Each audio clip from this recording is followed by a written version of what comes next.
जय श्री राम भक्तजनों, आप सभी का स्वागत है श्री रामचरितमानस कथा के वार्षिक पाठ के 58वें दिन की कथा में। श्री रामचरितमानस वार्षिक पाठ में हम प्रतिदिन 3 दोहे पढ़ते हैं, जिससे हमारी संपूर्ण रामायण एक वर्ष में पूर्ण हो जाती है। जिन भक्तजनों पे समय की कमी रहती है वे प्रतिदिन मात्र 3 दोहे पढ़कर 10 से 15 मिनट देकर अपना जीवन सफल बना सकते हैं। श्री रामचरितमानस श्री तुलसीदास जी द्वारा रचित हिंदी अवधी भाषा में लिखा हुआ ग्रंथ है, जिसे कोई भी व्यक्ति आसानी से पढ़ सकता है। इसको पढ़ने के लिए संस्कृत के ज्ञान का होना आवश्यक नहीं है, इसलिए आप सभी से अनुरोध है कि आज से ही श्री रामचरितमानस कथा का पाठ कीजिए और अपने जीवन को सफल बनाइए। श्री रामचरितमानस कथा का पाठ आरंभ करने से पूर्व हम शिवशंकर भोलेनाथ पार्वती माता को पिंडाम में आह्वान करते हैं, जिन्होंने सर्वप्रथम श्री राम नाम की रचना की और इस संसार को श्री राम नाम प्रदान किया। तत्पश्चात सभी गुरुजनों, सभी देव देवताओं को पिंडाम में आह्वान करते हैं कि वे भी हमारे श्री रामचरितमानस में सम्मिलित हों और हमें अपना आशीर्वाद प्रदान करें। तो शुरू करते हैं आज की कथा। राजा के उपरोहित ही लहरी लय गयो बहोरी, ले राखे गिरी खो महु माया करी मति भोरी, मंगल भवने मंगलहारी द्रवौ सो दशरथ अजय विहारी। फिर वह राजा के पुरोहित को उठा ले गया और माया से उसकी बुद्धि को भ्रम में डालकर उसने पहाड़ की खो में ला रखा। आपो बरिचि उपरोहित रूपा, परे उजाई ते ही सेज अनुपा। जागे ओ नरप अन भय बिहाना, देखी भवन अति अचरज माना। वह आप पुरोहित का रूप बनाकर उसकी सुंदर सेज पर जा लेटा।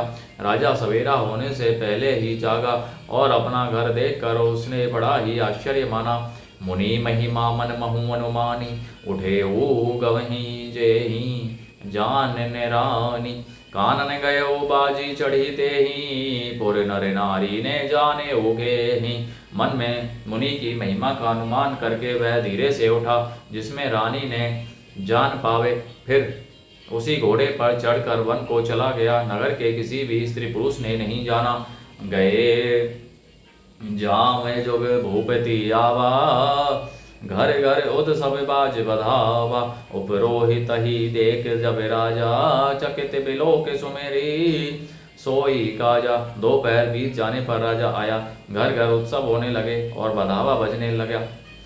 जब राजा ने पुरोहित को देखा तब वह अपने उसी कार्य का स्मरण कर उसे आश्चर्य से देखने लगा। जोग समय निरपहि गए दिन तीनी, कपटी मुनि पद रह मति लीनी। समय जानी उपरोहित आवा, नरपहि मते सब कही समुझावा। राजा को 3 दिन योग के समान बीते। उसकी बुद्धि कपटी मुनि के चरणों में लगी रही। निश्चित समय जानकर पुरोहित बना हुआ राक्षस आया और राजा के साथ की हुई गुप्त सलाह के अनुसार उसने अपने सब विचार उसे समझाकर कह दिए। निरप हर से वो पहचानी गुरु, भ्रम बस रहा न चेत। बरे तुरत सत सहस, बर विप्र कुटुंब समेत। मंगल भवने मंगलहारी, द्रवौ सो दशरथ अजर बिहारी। संकेत के अनुसार गुरु को उस रूप में पहचान कर राजा प्रसन्न हुआ। भ्रम बस उसे चेत न रहा कि यह तापस मुनि है या काल केतु राक्षस। उसने तुरंत 1 लाख उत्तम ब्राह्मणों को कुटुंब सहित निमंत्रण दे दिया। उपरोहित जे नार बनाई, छरस चारी विधि जसी श्रुति गाई। माया में ते ही की रसोई, व्यंजन बहु गनी सकई ने कोई। पुरोहित ने 6 रस और 4 प्रकार के भोजन जैसा कि वेदों में वर्णित है बनाए। उसने मायामयी रसोई तैयार की और इतने व्यंजन बनाए जिन्हें कोई गिन नहीं सकता। विविध मृगन ने करे अमीस रांधा, ते ही महु विप्र मासु खल सांधा। भोजन कहूँ सब विप्र बुलाए, पद पखारी सादर बैठाए। अनेक प्रकार के पशुओं का मांस पकाया और उसमें उस दुष्ट ने ब्राह्मणों का मांस मिला दिया। सब ब्राह्मणों को भोजन के लिए बुलाया और चरण धोकर आदर सहित बिठाया। परोसन जब ही लाग महिपाला, भय आकाशवाणी ते ही काला। विप्र वृंद उठी उठी ग्रह जाहु, है बड़ी हानि अन्य जनी खाहु। ज्यों ही राजा परोसने लगा, उसी काल केतुकृत आकाशवाणी हुई, हे ब्राह्मणों, उठ उठ कर अपने घर जाओ, यह अन्न मत खाओ, इस के खाने में बड़ी हानि है। भयो रसोई भुसूर मासो, सब द्विज मुठे मानी विश्वासो। भूप विकल मति मोहन बोलानी, भावे वसने आव मुख वाणी। रसोई में ब्राह्मणों का आवाज बना है, आकाशवाणी का माँ विश्वास मानकर सब ब्राह्मण उठ खड़े हुए। राजा व्याकुल हो गया, परंतु उसकी बुद्धि मोह में भूली हुई थी। होनहार वश उसके मुंह से एक बात भी न निकली। बोले विप्र सह कोप तब नहीं कछु कीन विचार, जाय निशाचर हो नरप मूढ़ सहित परिवार।